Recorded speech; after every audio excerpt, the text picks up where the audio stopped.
अस्सलाम वालेकुम। Core commanders conference अभी हुई है और उसमें दो तीन बहुत ही कौमी सतह की अहमियत के हामिल स्टेटमेंट्स जो हैं वो उसका हिस्सा है। एक तो स्टेटमेंट कहती है इंडस वाटर ट्रीटी के हवाले से कि जो 24 अप्रैल 2025 में नेशनल सिक्योरिटी कमेटी का एलामिया था, वी स्टैंड बाई दैट, और उसके तहत कौमी मुफादात का तहफ़्फ़ुज़ करेंगे। वो 24 अप्रैल 2025 का कौमी एलामिया वो बहुत अहम था। वो एक स्टेटमेंट तो एक पैरे की थी, लेकिन वो पूरी कौमी पॉलिसी का रुख मुतय्यन करती है। वो पॉलिसी ये कहती है कि अगर भारत पाकिस्तान का पानी रोकता है तो इसको as an act of war Pakistan treat करेगा, इसको हमला तस्वुर करेगा पाकिस्तान की सलामती के ऊपर। और पाकिस्तान की सलामती के ऊपर अगर हमला हो तो उसका जवाब क्या देना है, वो फ़ौज ने पाकिस्तान के सलामती का तहफ़्फ़ुज़ यकीनी बनाना है। और यही आज की ISPR की जो ऑफिशियल स्टेटमेंट है कोर कमांडर्स कॉन्फ्रेंस के बाद उसका हिस्सा है। बहुत सिग्निफिकेंट स्टेटमेंट है और मेरे ख्याल में एक डायरेक्शन सेट कर रही है कि आइंदा आने वाले दिनों के अंदर पाकिस्तान किस किस्म के स्टेप्स ले सकता है। इसी तरीके से अफ़गान तालिबान रजीम, उसके कब्ज़े में जो इलाका है अफ़गानिस्तान की सरज़मीन से जो पाकिस्तानी इलाकों में दहशत गर्दी होती है, उसके ऊपर भी पॉलिसी स्टेटमेंट है और वो भी अहमियत की हामिल है। वो स्टेटमेंट ये कहती है कि अफ़गान सरज़मीन, अफ़गान तालिबान के ज़ेर कंट्रोल जो इलाका है, वहाँ से जो पाकिस्तानी इलाकों में दहशत गर्दी की कार्रवाइयाँ हो रही हैं, उनके ख़िलाफ़ पाकिस्तान इंटेलिजेंस बेस्ड ऑपरेशन जारी रखेगा ताकि वहाँ से दहशत गर्दी का जो स्पिल ओवर है उसको रोका जा सके। तीसरा स्टेटमेंट का जो हिस्सा है, लंबी चौड़ी स्टेटमेंट है, तीसरा स्टेटमेंट का हिस्सा पाकिस्तान के इंटरनल जो मुख्तलिफ ऐसे डिस्ट्रिक्ट्स हैं जहाँ पर इस वक्त शोरश ज़दा इलाके कहना चाहिए, जहाँ पर सूरत हाल बहुत ख़राब है, दहशत गर्दी का बहुत ज़ोर है, वहाँ पर ऑपरेशंस हो रहे हैं कुछ इलाकों के अंदर। वो ऑपरेशन तो जारी रहेंगे, लेकिन मेरे ख्याल में इस स्टेटमेंट में बहुत वज़नी हिस्सा है इस एक जुमले में, जिसमें वो कह रहे हैं कि गवर्नेंस स्ट्रक्चर जो है इन इलाकों के अंदर, रोबस्ट गवर्नेंस स्ट्रक्चर्स उनको कायम किया जाएगा ताकि सूरत हाल को बेहतरी की तरफ लाया जा सके। As a matter of fact वहाँ रोबस्ट या गवर्नेंस स्ट्रक्चर नाम की चीज़ ही कोई नहीं है। जहाँ पर ये कुछ वो इलाके जो जम किए गए हैं KP के अंदर, जो फॉर्मल ट्राइबल एरियाज़, हमारे फाटा एरियाज़, उनके अंदर तो गवर्नेंस स्ट्रक्चर नाम की चीज़ ही कोई नहीं है। इसी तरह बलूचिस्तान के वो डिस्ट्रिक्ट्स जहाँ सूरत हाल ख़राब है, वहाँ भी गवर्नेंस नाम की कोई चीज़ नहीं है। तो वहाँ कुछ ना कुछ अगर इंतज़ामी स्ट्रक्चर्स बना लिए जाएँ सूरत हाल को काबू करने के लिए, पुलिस का निज़ाम हो, ऑफिसेज़ हों गवर्नमेंट के जो मामलात को संभाल सकें, रोड इंफ्रास्ट्रक्चर डेवलप करें, कहीं स्कूल की ज़रूरत है वो हो, कहीं कोई टेररिज्म की कार्रवाइयाँ हो रही हैं तो उसके ख़िलाफ़ जो हमारा एक डिस्ट्रिक्ट लेवल के ऊपर आपके असिस्टेंट कमिश्नर्स हैं, मजिस्ट्रेट्स हैं, पुलिस का निज़ाम है, अगर ये पूरा अदालती निज़ाम और इंतज़ामी इंतज़ाम डिस्ट्रिक्ट लेवल के ऊपर हम इसको फैला लें फाटा एरियाज़ के अंदर और बलूचिस्तान के शोरश ज़दा इलाकों के अंदर, तो सूरत हाल में बहुत ज़्यादा बेहतरी आ जाएगी। अभी ये काफ़ी हद तक एब्सेंट है, बहुत सारे डिस्ट्रिक्ट्स के अंदर ना होने के बराबर है। बाज़ इलाकों के अंदर अगर कोई पुलिस चौकी है और 4 वहाँ लोग बैठे हुए हैं, वहाँ 30 अफराद हमलावर होते हैं, तो या तो उनको वो शहीद कर देते हैं या वो चौकी छोड़ के चले जाते हैं। तो we have to move beyond this जो इनसिग्निफिकेंट प्रेजेंस है, इससे आगे बढ़ना पड़ेगा। आज के प्रोग्राम में इन दोनों तीनों मौज़ूआत को डिस्कस करेंगे। हमारे साथ स्टूडेंट शख्सियत हैं बैरिस्टर उमैर नियाज़ी साहब, सीनियर रहनुमा हैं PTI से, आपको खुशामदीद कहते हैं प्रोग्राम में। दानियाल चौधरी साहब वफाकी वज़ीर पार्लिमानी अमूर भी हमारे साथ होंगे, और शेर अफसर मरवत साहब रुकने कौमी असम्बली हैं, वो भी हमें ज्वाइन कर रहे हैं। सबको प्रोग्राम में खुशामदीद कहते हैं। बैरिस्टर उमैर नियाज़ी साहब, कोर कमांडर्स कॉन्फ्रेंस का एलामिया, बड़ी 3-4 धांसू किस्म के बयान आते हैं, आपकी असेसमेंट? देखिए, इसमें इसको देखने से पहले 2-3 चीज़ों को देखना पड़ेगा। बुनियादी तौर पे हमारा ढांचा जो है, जिसके तहत अब इसमें काइनेटिक ऑपरेशन पे ज़्यादा फोकस है, ये आ किधर से रहा है कि हमारी एक नेशनल सिक्योरिटी पॉलिसी है, जो कि एक पॉलिसी डॉक्यूमेंट 2021 में दिया गया, जो 2025 तक नाफिजुल अमल था, उसका अपडेट आनी थी। साथ ही साथ हमारा नेशनल एक्शन प्लान 2, जो उस नेशनल सिक्योरिटी पॉलिसी को सामने रखते हुए पैरामीटर्स देखता है कि आप किस तरह से गो अबाउट करना है। अब उसमें आके आपकी फर्दर डिवीजन है काइनेटिक पार्ट पे और नॉन काइनेटिक पार्ट पे। अब इस सारे एलानिए, जैसा आपने इस सारी चीज़ को डिस्कस किया, इसमें प्राइमरीली फोकस काइनेटिक पे है, मगर साथ ही साथ जिधर आपने गवर्नेंस का जिक्र किया, ये नॉन काइनेटिक पार्ट है। बहुत ये बड़ी भारी भरकम स्टेटमेंट है, भारी भरकम भी, मगर देखें ये आनी किधर से चाहिए थी कि पॉलिटिकल साइड का ये फेलियर आइडेंटिफाई कर रही है, कंप्लीट फेलियर, कि देखें कि पॉलिटिकल साइड को या अपनी रिस्पॉन्सिबिलिटी का ही नहीं पता। अब हम देखें, हम अपने गवर्नेंस स्ट्रक्चर को टॉप से इग्नोर कर रहे हैं। अगर आप कैबिनेट डिवीज़न को उठा के देख लें, कैबिनेट डिवीज़न के अंडर, कैबिनेट मिनिस्ट्री के अंडर है सिक्योरिटी डिवीज़न। आपका सिक्योरिटी डिवीज़न बहुत सारे मामलात को देखता है, मगर इंटरेस्टिंगली नेक्टा जो आपकी अथॉरिटी है, जिसने टेररिज्म के सारे ऑपरेशन को कोऑर्डिनेट करना है, जो एक किस्म का आपका नर्व सेंटर है, जो सारी चीज़ों को देखता है, वो आपने रखा हुआ है इंटीरियर मिनिस्ट्री के अंडर।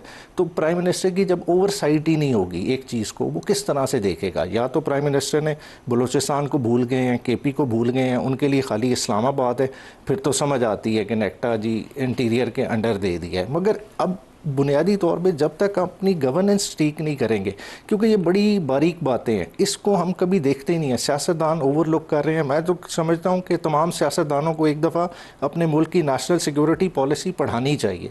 जब तक वो पढ़ेंगे नहीं, इन इशूज़ से अवेयर नहीं होंगे, आप कैसे इन चीज़ों को टैकल करेंगे? सर, ये अमेरिका में 9/11 का वाक़या हुआ तो उन्होंने उसके फ़ौरन बाद एक होमलैंड सिक्योरिटी डिपार्टमेंट क्रिएट किया था, क्योंकि आपके यहाँ मल्टीपल इंटेलिजेंस एजेंसीज है, आईएसआई काम कर रही होगी, कहीं आपकी ये आईबी है जो काम कर रही होगी, कहीं पे एमआई काम कर रही होगी, कई और भी इदारे हैं, कस्टम्स की इंटेलिजेंस है, बैरिया वालों की, नेवी वालों की अपनी इंटेलिजेंस है, एयरफोर्स वालों की अपनी इंटेलिजेंस है। तो आपको एक सेंट्रल बॉडी ज़रूर चाहिए होती है जहाँ ये सारी इंफॉर्मेशन जो भी इंटेलिजेंस आ रही है उसको इस्तेमाल करें, आप इकट्ठा करें, उसको असेसमेंट वहाँ से बनाएं और एक जहाँ कॉमन डैशबोर्ड हो जहाँ से ये, और ये सेंट्रलाइज स्ट्रक्चर होना चाहिए प्राइम मिनिस्टर के नीचे, और इसको हर 10 दिन के 15 दिन के बाद मिलना चाहिए, क्योंकि बलूचिस्तान और केपी के इलाकों की जो सूरत हाल है उस पर तो आप आंखें बंद ही नहीं कर सकते। अब देखिए ना, हमारी जितनी, ठीक है, अब कोर कमांडर कॉन्फ्रेंस हुई, मैं समझता हूँ कि जितने अपडेटेड ये इश्यूज़ के साथ होंगे प्राइम मिनिस्टर ऑफिस, इसके आधा भी अपडेटेड नहीं होगा। तो जब अपडेटेड नहीं होगा तो फ़ौरन वाले फैसले कैसे लेंगे? आज जो बलूचिस्तान की सूरत हाल है, देखें, वो पहले तो फिर आपको होमलैंड सिक्योरिटी डिपार्टमेंट क्रिएट करना चाहिए। मैं समझता हूँ कि नेक्टा है, नेक्टा उसी के मकसद के लिए है, मगर वो गलत जगह पे पड़ा हुआ है। उसे इंटीरियर डिवीज़न के अंडर नहीं होना चाहिए था, इंटीरियर मिनिस्ट्री से निकाल के डायरेक्ट प्राइम मिनिस्टर के अंडर, कैबिनेट के अंडर होना चाहिए था, कैबिनेट के नेशनल सिक्योरिटी डिवीज़न के अंडर होना चाहिए था। अगर वो होता तो बेहतर परफॉर्म कर सकता था। अब क्या है कि देखें, लॉ एंड ऑर्डर आपका प्रोविंशियल सब्जेक्ट है, मगर इंटेलिजेंस तो कॉमन है ना, इंटेलिजेंस कहीं से भी आ सकती है। जब तक वो कॉमन एक आपकी बॉडी उनके साथ प्रॉपरली इंटीग्रेट करके इंगेज नहीं करेगी, आप ना तो बड़े इवेंट्स की रोकथाम कर सकेंगे, ना आप फिर डैमेज मिनिमाइज ही करते रहेंगे, फायर फाइटिंग पे रहेंगे। शेर अफजल मरवत साहब, टू फ्रंट वॉर कोई एक बहुत ही खौफनाक चीज़ होती है, उसको हमेशा गुरेज करना चाहिए, लेकिन आज स्टेटमेंट के बाद मुझे लगता है कि हम टू फ्रंट वॉर की तरफ यकीनन देख रहे हैं और उसकी तैयारी भी कर रहे हैं। हम कह रहे हैं कि अफ़गान सरजमीन पे इंडिया अफ़गान सरजमीन को इस्तेमाल कर रहा है अपनी प्रॉक्सीज़ के ज़रिए, और वहाँ से टेररिज्म आ रही है और हमें उसके ऊपर शदीद तहफ़्फ़ुज़ात हैं, हम उसके ख़िलाफ़ कार्रवाई करेंगे। और इंडस वाटर ट्रीटी के तहत इंडिया क्योंकि पाकिस्तान का पानी रोक के बैठा हुआ है, तो हमने कहा है कि पानी पाकिस्तान का रोकना है एन एक्ट ऑफ वॉर है, क्योंकि पानी ज़िंदगी है, उसके बगैर तो लाइफ नहीं है। अगर आप पानी रोकोगे तो हम इसको कौमी सलामती का मसला तस्वर करते हुए एक्ट ऑफ वॉर तस्वर करेंगे और वतन अजीज़ का पूरा दिफा करेंगे। बिल्कुल सही डिटर्मिनेशन है, लेकिन ये टू फ्रंट वॉर है। शेर अफजल मरवत साहब, आप क्या समझते हैं इसके ऊपर, नेशनल सतह के ऊपर पोलिटिकल लीडरशिप को क्या कहना चाहिए और क्या करना चाहिए? बहुत शुक्रिया नदीम मलिक साहब। ये वार जो है, अगर आप बनज़र अमीर जायजा लें तो 2001 से ही टू फ्रंट वार है। जब से अमेरिका अफगानिस्तान में किया 9/11 के बाद, तब से जो है पाकिस्तान की ये सरहद जो है महफूज नहीं रही। उस वक्त हमारी पॉलिसियाँ कुछ और थी और हमारी जो अप्रोच थी वो कन्वेंशनल अप्रोच थी या कन्वेंशनल थिंकिंग थी। इंडिया के साथ तो हम दायमी तौर पे जो है इन मसाइल का शिकार हैं और अभी तो कोई उम्मीद नजर नहीं आ रही है कि कोई इसका हल निकलेगा दोनों ममालिक के लोगों के लिए, कोई पायदार अमन। हमेशा हमने ये सोचा है कि जी अगर कोई हादसा हुआ है या होने वाला है या कोई जंग की सूरत हाल है तो उसी हालात के तकाजों के तहत ही हम उनको टैकल करते हैं। हमने फ्यूचर का नहीं सोचा होता है कि 5 साल के बाद जो है इनके क्या नताइज हो सकते हैं और 5 साल के बाद जो है इस खित्ते पे या इस इलाके पे क्या हालात होंगे। अगर 2001 से हमारी थिंकिंग स्ट्रेटेजिक होती, यानी कि आने वाले वक्त के लिए तदारुक करना होता दहशत गर्दी का, तो फिर हमारी इन पॉलिसियों में ये उतार चढ़ाव न रहता कि कभी सुलह करो, कभी बसाओ, कभी भगाओ, कभी मारो। तो लिहाजा मैं ये समझता हूँ कि सिर्फ बात यहाँ पे ख़त्म नहीं होगी कि ये आपने नेशनल एक्शन प्लान 1 या 2 दे दिया बेसिकली नेशनल एक्शन प्लान जो है, इसको अगर आप देख लें तो इसकी कामयाबी का तमाम दारोमदार जो है वो अवाम के पार्टिसिपेशन से है। और मुसीबत यही है कि अवाम को इसमें शामिल नहीं किया गया। खैबर पख्तूनख्वा में जो अभी आप तस्करा कर रहे थे गवर्नेंस के हवाले से, मैं उसी इलाके से ताल्लुक़ रखता हूँ। मेरा खित्ता जो है शोरश का शिकार, मेरा हल्का जो है वो शोरश का शिकार है, और हम एक जंग की ऐसी कैफियत में हैं। और मैं आंखों देखा हाल बयान करता हूँ कि मेरे इलाके में क्या हो रहा है। ये जो गवर्नेंस है, गवर्नेंस जो है वो तो अब रही ही नहीं है। मिस्टर दानियाल साहब से भी जवाब ले लें, मैं दोबारा आपके पास इसी टॉपिक पे आता हूँ। मिस्टर दानियाल साहब, बड़े 2-3 सिग्निफिकेंट स्टेटमेंट्स हैं जो आज की कोर कमांडर्स कॉन्फ्रेंस का हिस्सा है। एक तो उन्होंने कहा कि भारतीय जो एक्ट है पाकिस्तानी पानी को रोकना, ये नेशनल सिक्योरिटी कमेटी का जो 24 अप्रैल का एलामिया है, वी स्टैंड बाई दैट और वतन अजीज़ का दिफा करेंगे। वो एलामिया ये कहता है कि पाकिस्तान का पानी रोकना is an act of war और हम उसका जवाब देंगे। दूसरा हिस्सा वो कहते हैं कि अफ़गान सरजमीन से जो पाकिस्तानी इलाकों में भारतीय स्पॉन्सर दहशत गर्दी आ रही है, इसके खिलाफ कार्रवाइयाँ जारी रहेंगी। और थर्ड स्टेटमेंट यह है कि जो शोर शराबा इलाके हैं उनके अंदर रोबस्ट गवर्नेंस स्ट्रक्चर कायम किए जाएंगे। तो ये 3 बहुत ही पॉलिसी स्टेटमेंट है, आपकी कौमी डायरेक्शन पूरी इस नेशनल सतह के ऊपर वो मुतय्यन हो रहे हैं। आपका इसके ऊपर तजिया भी और रद्द-ए-अमल भी। बिस्मिल्लाहिर्रहमानिर्रहीम। थैंक यू नदीम साहब for having me on the show. Nadeem साहब, जो पहली बात है जो पानी की है, और जिस तरह उसको अगर रोका गया तो रोका जा रहा है, रोका तो पहले जा रहा है। यस, तो this will be considered as act of war. अभी आपने देखा कि हमने रिसेंटली कॉन्फ्रेंसेस होस्ट हुई इस्लामाबाद में और डिफरेंट शहरों में, जो सिर्फ इस चीज़ को जहाँ मल्टीपल स्टेक होल्डर्स थे और इस चीज़ को हाईलाइट किया कि किस तरह इंडिया एक्ट ऑफ टेररिज्म कर रहा है और किस तरह पानी को एज अ टूल इस्तेमाल कर रहा है। कमांडर्स कॉन्फ्रेंस का ये कहना कि हम इसको एक्ट ऑफ वॉर ट्रीट कर रहे हैं, तो उसका तो इम्पैक्ट और है। मेरे जहन में तो तस्वुर यह है कि फ़ौज उसके खिलाफ प्लान करेगी कि हमने क्या रद्द-ए-अमल देना। देखिए, तो मिलिट्री का रद्द-ए-अमल काइनेटिक होता है, वो कॉन्फ्रेंस नहीं होती। देखें, कोई भी एक्शन होता है उससे पहले एक डिबेट होती है, और डिबेट जो है जिसकी मैं पहले बात कर रहा हूँ वो आगे रेसिप्रोकेट करती है एक्शंस की तरफ, ठीक है, and eventually leads to actions.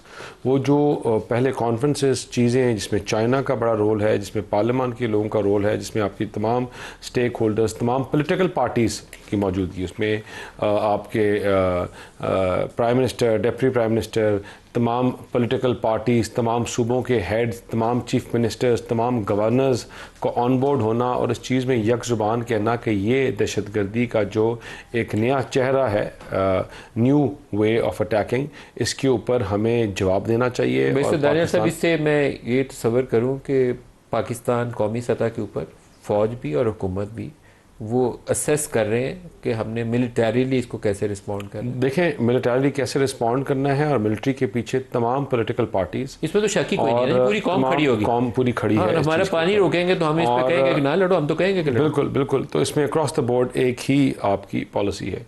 दूसरा, सेकंड हम आ जाते हैं, पॉलिसी क्या है? पॉलिसी रिस्पॉन्ड बिल्कुल मिलिटरीली। देखिए, मिलिटरीली तो उसको देखा जाएगा, और वो कोर कमांडर्स और जो आई थिंक जो टीम है, they will be able to respond better. But हम जिस फोरम के ऊपर हाईलाइट करना है पॉलिटिकल पार्टीज़ को यक ज़ुबान होना और अपने अफवाज के पीछे खड़ा होना कि strategically whatever they think better, all political parties और पूरी कौम उनके पीछे खड़ी है। This is the message that has been sent on multiple occasions. आप उसमें डिफेंस मिनिस्टर से लेकर उनकी स्टेटमेंट से लेकर आप केपी के गवर्नमेंट की देखेंगे तो यक ज़ुबान एक स्टेटमेंट है। अब वो स्टेटमेंट तो है, लेकिन मैं ये सवाल थोड़ा सा मैं इसको आगे बिल्ड करूँगा इसके ऊपर। आपका मसला यह है कि इस वक्त चनाब का पानी उसने रोकना शुरू कर दिया, बगलीहार को कर रहा है, वो चनाब को थ्रू कैनाल लिंक करने की कोशिश कर रहा है, और वो पीक फ्लडिंग सीजन के अंदर आपका पानी छोड़ के डुबोने की भी कोशिश करेगा। वो रियल टेररिज्म की यही फॉर्म है जो वो करेगा।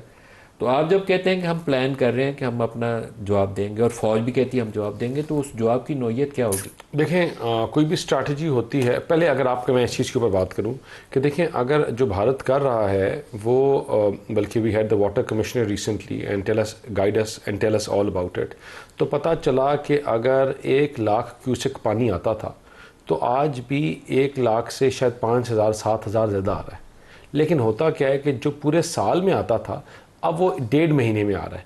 क्योंकि जब उसको फ्लडिंग करते हैं, अपने गेट्स खोलते हैं, और जो उन्होंने ब्रीच ऑफ कॉन्ट्रैक्ट्स किया हुआ है इंडस वाटर ट्रीटी की, और उसके ऊपर 300 से प्लस उन्होंने छोटे डैम्स बनाए हुए हैं और चीज़ें बनाई हैं, जब ये फ्लड करते हैं और पाकिस्तान को असल में पहले पानी रोकते हैं और फिर डुबाने की कोशिश करते हैं, उन देहातों को, उन इलाकों को जो सालों साल से वहाँ रहते हैं, और आप फिर फ्लडिंग जो होती है और जो पाकिस्तान नुकसानात देखते हैं और जो हमारे लोग फिर शहीद होते हैं, और इस पूरे एक्ट ऑफ टेररिज्म में जो लोग मरते हैं, इसका डायरेक्टली रिस्पॉन्सिबल भारत है, इंडिया है, एंड मोदी का फैशिस्ट माइंडसेट है।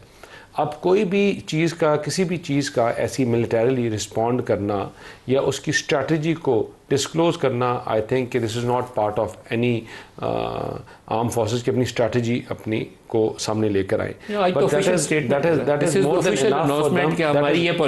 That is more than enough for them to say, जो आज ऑफिशियल स्टेटमेंट आई कि वो ये है कि हम इसको रिस्पॉन्ड करेंगे, इसको एक्ट ऑफ वॉर ट्रीट कर रहे हैं, किया जाएगा, और इस पे पाकिस्तान इज़ नॉट आइसोलेटेड। इसमें हमारे जो गिरदुनवा में देखें, अगर जो अपर राइपेरियंस हैं उनकी भी यही कहना है कि ये एक बहुत बड़ा ब्रीच है और इसके ऊपर इसी तरह रिस्पॉन्ड करना चाहिए। और आपने रिसेंटली देखा कि चाइनीज़ की जो स्टेटमेंट्स थी, बहुत अच्छी काउंसलेट की, और उनके जो डिपार्टमेंटल जो उनके जो वाटर से रिलेटेड जो ऑफिशियल स्टेटमेंट इसमें उन्होंने कहा कि हम क्रॉस बॉर्डर वाटरवेज के ऊपर भी कोऑपरेट करेंगे, that was very significant, cooperate भी करेंगे, and we stand shoulder to shoulder with Pakistan, और इस एक्ट ऑफ टेररिज्म को किसी तरह भी एक्सेप्ट नहीं करते। अच्छा, मिस्टर मेयर साहब से भी इस पे अगर मैं पूछ लूं, क्योंकि ये बहुत ही सिग्निफिकेंट स्टेटमेंट, आर्मी जब कहे ना हम एक्ट ऑफ वॉर इसको कंसिडर कर रहे हैं, तो उसको थोड़ा सा और तरीके से लेना चाहिए। पॉलिटिकल लोगों का एक सियासी बयान हो सकता है, फौज का सियासी बयान नहीं होता, वो इंटेंट होती है जो आज उन्होंने अपनी ऑफिशियल स्टेटमेंट में दे दी है। तो आप इसको क्या देखते हैं, आने वाले दिनों में कैसे आगे बढ़ेंगे, पार्लियामान में लेकर आएंगे, क्या करेंगे, कैसे डिबेट करेंगे?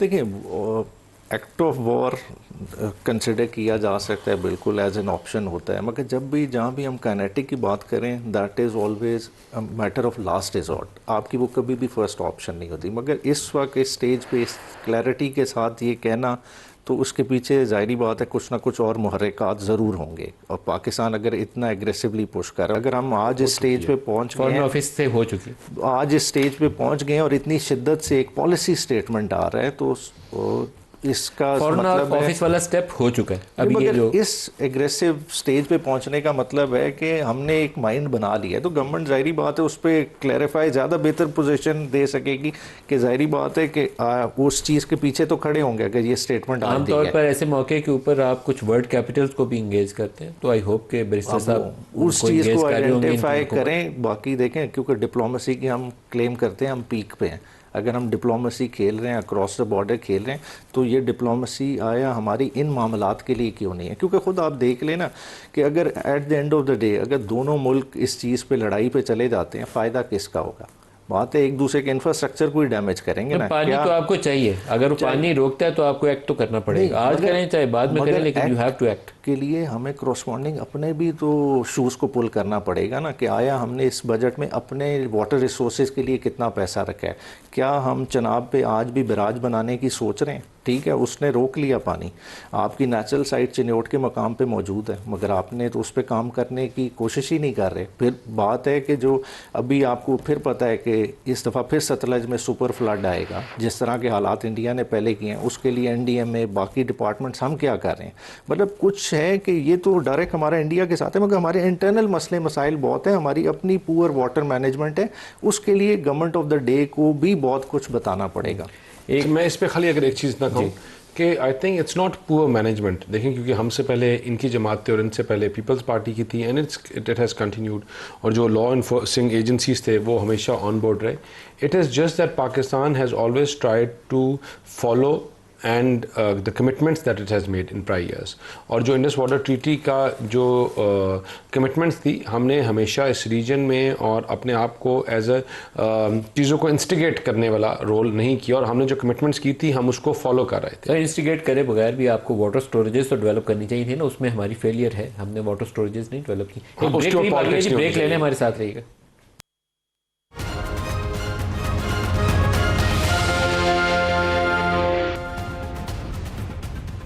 प्रोग्राम में दोबारा खुश आमदीद कहते हैं। पाकिस्तान में एक अलमिया यह है कि जो भी कौमी सतह के ऊपर वाटर स्टोरेजेस की प्लान सामने आती हैं। आपकी कालाबाग हो तो उसके ऊपर एक ऐसा तनाज़ा आता है कि आग ही लग जाती है। लगता ही है कि मुल्क तोड़वा बैठेंगे, बेहतर यह है कि इसको डैम को छोड़ दो।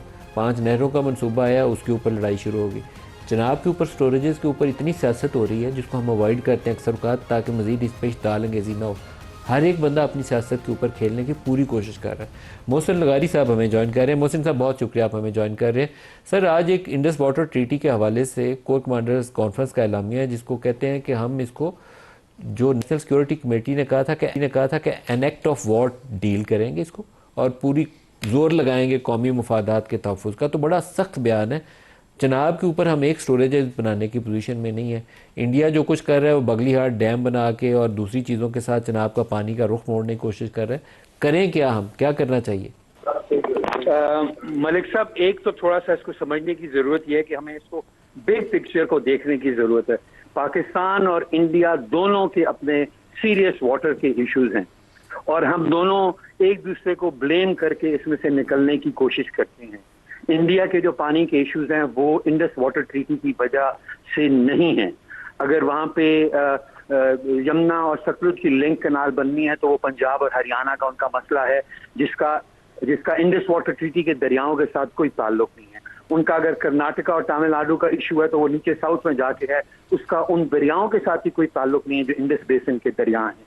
इंडिया के अंदर अगर पानी की, अंडरग्राउंड पानी की बहुत सीरियस क्राइसिस है तो उसका भी इंडस वाटर ट्रीटी के साथ कोई ताल्लुक नहीं है। इसी तरह अगर हम अपने पानी के इश्यूज को देखें तो अगर जो हमारा हर वक्त जो सिंध और पंजाब का झगड़ा लगा रहता है 1991 के अकॉर्ड के ऊपर, उसका भी इंडस वाटर ट्रीटी के साथ कोई ताल्लुक नहीं है। अगर हम पंजाब अपने के पानी की जो सीरियस सिचुएशन है, अंडरग्राउंड पानी निकालने की, जो हम चावल और गन्ना लगाने के लिए बेतहाशा पानी निकाले जा रहे हैं, उसका भी इंडस वाटर ट्रीटी के साथ कोई ताल्लुक नहीं है। तो जो हम दोनों मुल्कों के पानी के मसाइल हैं वो इंडस वाटर ट्रीटी डिपेंडेंट नहीं है। हमने अपने दोनों मुल्कों ने अपने गवर्नेंस की तरफ देखना है। अगर से हम कहते हैं कि जी इंडिया 100% कंप्लायंट है इंडस वाटर अकॉर्ड के साथ, सॉरी इंडस वाटर ट्रीटी के साथ, तो क्या हमारे जो अपने इश्यूज हैं इंटरनल वो इससे हल हो जाएंगे? और अगर हम दूसरी एक्सट्रीम में जाते हैं कि इंडस वाटर ट्रीटी स्क्रैप कर देता है इंडिया और टोटली वो दरियाओं के ऊपर काम करना शुरू कर देता है जो वेस्टर्न रिवर्स भी हैं, तो क्या उनके मसाइल हल होंगे? इसका जवाब भी नफी में है। सर, चुनाव के ऊपर पाकिस्तान में हम क्या पंजाब में नई वाटर स्टोरेजेस बनानी चाहिए या नहीं बनानी चाहिए? मलिक साहब, स्टोरेजेस वो मसले हल नहीं करती। हम फिर बहुत ही एक सिंपल सा हल निकालना शुरू कर देते हैं कि स्टोरेज करना शुरू कर दें। मेरे भाई, जो पानी हमारे पास आ रहा है, साइंटिफिक रिसर्च कहती है कि 60% पानी जो है वो कनाल हेड से फार्म तक ही नहीं पहुंचता। हमारी नहरें सिल्टेड अप हैं, हमारी नहरों का कोई ख्याल नहीं करता, गेट टूटे हुए हैं, वो अपना कैपेसिटी का पानी ले नहीं सकती। और फार्म के ऊपर जो हमारे वाटर कोर्सेज हैं वो हमारे कच्चे वाटर कोर्सेज हैं, वो पानी जाया करते हैं। साइंटिफिक रिसर्च कहती है इंटरनेशनल वाटर मैनेजमेंट इंस्टीट्यूट हो जाए, PCR, WR हो जाए, जो साइंटिफिक रिसर्च करते हैं, वो कहते हैं कि हमारा 60% पानी जो है वो कनाल हेड से फार्म तक नहीं पहुंचता। आप ये सोचें, इस बात को देखें, आप कितना स्टोरेज कर लेंगे? आप 5 मिलियन एकड़ फुट, 6 मिलियन एकड़ फुट, 10 मिलियन एकड़ फुट नया स्टोर कर लेते हैं। जो आप 10 मिलियन एकड़ फुट नया स्टोर करेंगे और ये जो अभी तकरीबन आप 50 से 60 मिलियन एकड़ फुट जाया कर रहे हैं, इन दोनों के दरमियान मवाजना तो करके देखें। नए स्टोरेजेस में आपको टाइम लगेगा, इंजीनियरिंग के काम हैं, पैसा लगेगा। उन सबसे बहुत बेहतर है कि हम अपने पानी की गवर्नेंस के ऊपर गौर करें। ये सिर्फ वही बात है कि हम असल इशू को हैंडल करने की बजाय हम इधर उधर की जो है मारना शुरू कर देते हैं और दूसरे को ब्लेम करना शुरू कर देते हैं। तो मोहसिन साहब, फिर तो हमें ये करना चाहिए कि एक प्लान बना ले, चॉकआउट कर ले। कहीं आपने डीसिल्टिंग करनी है, कहीं लाइनिंग ऑफ कैनाल्स करनी है, कहीं कुछ और करना है, पूरा बना के प्रायोरिटाइज कर लें कि अगले 2 साल हमने ये काम जरूर करना है, इसके बाद कुछ बिल्कुल। मलिक साहब, मैं उस जमाने में सेनेट में होता था, मुझे एग्जैक्टली साल नहीं याद आ रहा, PCR, WR वालों ने ये मिन्नत की थी। उन्होंने कहा था कि इमरजेंसी के ऊपर जो है हम वाटर सेक्टर के ऊपर करें और जो हमारा PSDP है उसको जरा साइड पे रख दे। बहुत सारी सड़कें बन गई यार, बहुत मोटरवेज बन गई, लेकिन क्योंकि वो मोटरवेज नजर आती हैं तो हमारी वो प्रायोरिटी में है। इसी साल का मैं पंजाब का बजट देख रहा था, क्योंकि मेरी शौक की चीजें मैं देखता हूँ, तो हमने आबियाना बढ़ा दिया इस साल। अब हम 2500 रुपए फी एकड़ जो है आबियाना लेंगे। बिल्कुल लें, मैं तो इसके हक में हूँ कि लेना चाहिए, पे करना चाहिए, लेकिन वो पैसे फिर नहरों के ऊपर लगाए ना। 43.6 बिलियन का हमारा इस साल की है आबियाने का हमारा टारगेट है, और हमने नहरों की जो है मेंटेनेंस के लिए 8.9 बिलियन रखा है। रिसीव हम 43.6 करेंगे नहरों के सिलसिले में और लगाएंगे सिर्फ 8.9। अब बाकी जो है वो कहीं अंडरपास बनेंगे, कहीं ओवरहेड बनेंगे। नहरी निजाम तो मेरे भाई नहीं चलेगा ना। और यही नहरी निजाम ही है, मैं तो इसका बहुत ज्यादा हर वक्त लगा रहता हूँ, यही नहरी निजाम है जिसने हमारी रूरल इकोनॉमी को बनाया है। दानियाल चौधरी साहब इस पे कुछ कह रहे हैं? दानियाल साहब। नदीम मलिक साहब, हम ऐसे मुल्क में रहते हैं जहां एक गाड़ी के ऊपर भी कोई पॉलिसी नहीं है।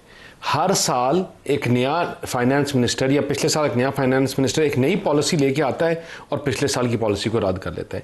जब तक हम लॉन्ग टर्म पॉलिसीज़ पे नहीं जाएंगे, ये बीमारी हम ख़त्म करेंगे कि एक तरफ से इसका प्रेशर आ गया, IMF का तो एक नई पॉलिसी बना दी, इसका बना दिया तो नई पॉलिसी आ गई।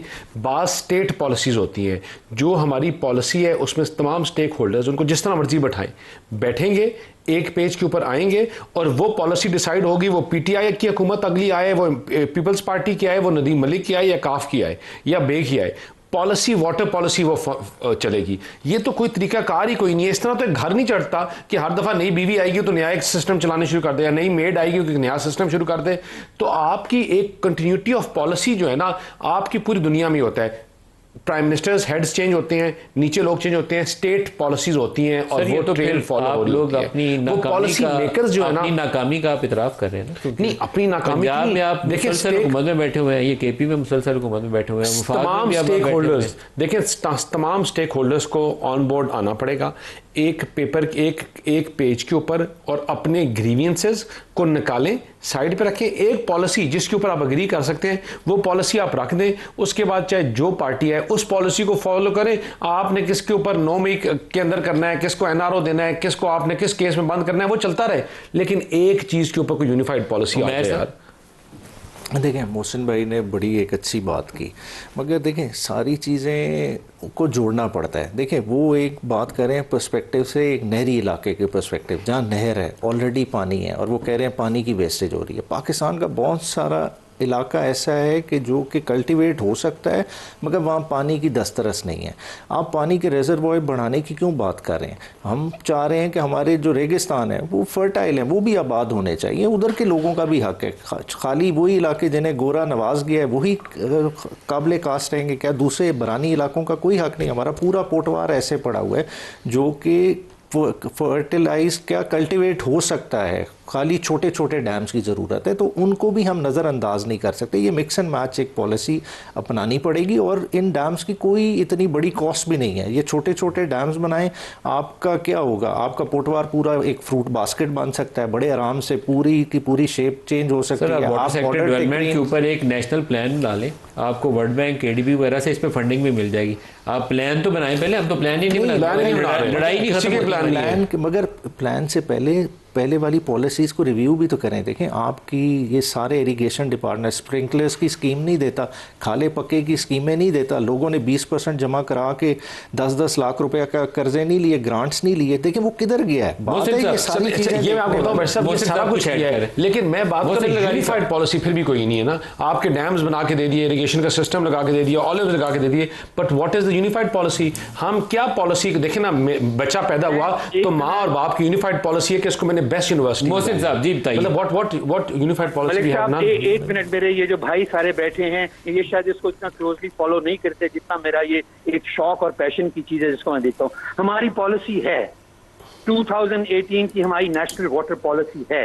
वो वाटर पॉलिसी कहती है कि हमने ग्रेजुअली अपना 20% बजट जो है हमने वाटर सेक्टर के ऊपर लगाना है। 2018 के बाद आज हम कहाँ बैठे हैं? 2026 में बैठे हैं। क्या हमने उस पॉलिसी से फॉलो अप किया है? हमारी पॉलिसीज हैं, यही तो सबसे बड़ा हमारा मसला है कि हमारी पॉलिसीज हैं, उन पर हम इम्प्लीमेंट नहीं करते। हम पिछले साल फ्लड्स में डूबे हुए थे। हमारा एक्ट है पंजाब का, रिवर प्लेन्स एक्ट, जो कहता है कि दरिया के अंदर नहीं आना। हमने तो लाहौर शहर के अंदर रूडा का इतना बड़ा हमने शहर बना दिया दरिया के अंदर। हमारी पॉलिसीज हैं, हमारे एक्ट हैं। मैं जब पंजाब में था, क्योंकि मेरे शौक की चीज़ है, हमने 150 साल पुराना कनाल एंड ड्रेनेज एक्ट को रीराइट करके 2023 का हम नया एक्ट लेके आए जो कि इन सारी चीज़ों को इंटीग्रेटेड वाटर मैनेजमेंट सिस्टम लेके आता है। हमारी पॉलिसी है कि जमीन से पानी निकालने से पहले, ट्यूबवेल लगाने से पहले आपको परमिशन लेनी पड़ेगी कि उस इलाके का वाटर लेवल क्या है, और अगर आपको इजाजत मिलेगी तो आप ट्यूबवेल लगाएंगे। तो क्या हम कर रहे हैं वो? मेरा तो गिला या मेरा तो शिकवा या मेरा तो रोना ये है कि हम पॉलिसी भी बना लेते हैं, लेजिस्लेशन भी कर लेते हैं, उनकी इम्प्लीमेंटेशन नहीं होती। हम ये डिस्कशन बहुत दफा कर चुके हैं, क्योंकि मेरी ये शौक की चीज़ है, मैं उसके ऊपर बड़ा कीनली परसू करता हूँ और इसको मैं करता भी हूँ। जब अल्लाह ताला ने मुझे मौका दिया था पंजाब के अंदर इरिगेशन का, तो हमने पंजाब की वाटर पॉलिसी भी बनाई थी, हमने पंजाब का वाटर एक्ट बनाया था जिसके अंदर ये था कि पानी की तकसीम कैसे होगी मुख्तलिफ कंज्यूमर्स के दरमियान, इरिगेशन के दरमियान। मोहसिन लगारी साहब, अमैन न्याजी साहब और शेर अफजल साहब, सबका बहुत शुक्रिया। आज के लिए इतना ही इजाज़त दीजिए। अल्लाह हाफ़िज़।